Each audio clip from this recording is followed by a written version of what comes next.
చాలా సందర్భాలలో ఈ సమీక్షలో కానీ కన్సల్టెంట్స్తో కానీ అధికారులతో కొన్ని నెలల తరబడి సమీక్షలో నేను ఉన్నా కాబట్టి నాకు కొంత అదనపు సమాచారం తెలుసు. ఈ సమాచారాన్ని సభ ముందు సభ్యులకు వివరించడం బాధ్యతగా భావించి తమ దగ్గర సమయం తీసుకొని ఈ వివరాలను సభ ముందు పెట్టే ప్రయత్నం చేస్తున్న అధ్యక్ష, మూసీ నది వికారాబాద్ జిల్లా అనంతగిరి కొండల్లో మొదలయ్యి నల్గొండ జిల్లా వాడపల్లి దగ్గర కృష్ణానదిలో కలుస్తుంది.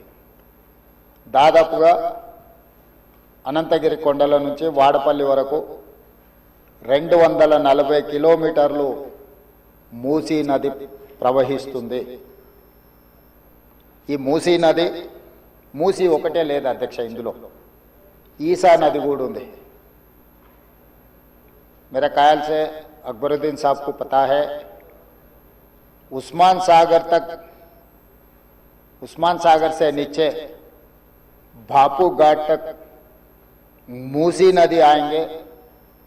हिमायत सागर के ऊपर ईसा नदी है, वो नदी आके भापू घाट में, ये दो नदियों का संगम, इसीलिए भापू घाट वहां बना है.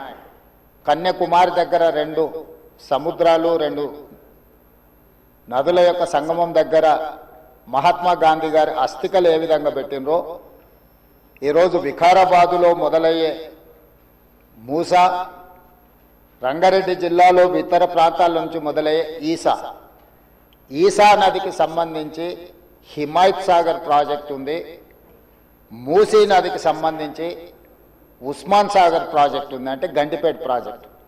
ఈ 2 నదులు వచ్చి లంగర్ హౌస్ దగ్గర ఏదైతే బాపు ఘాట్ ఉందో అక్కడ ఈ 2 నదులు కలుస్తాయి. ఆ 2 నదుల కలయిక దగ్గరనే మహాత్మా గాంధీ గారి అస్థికలను పెట్టి బాపు ఘాట్ను నిర్మించడం జరిగింది.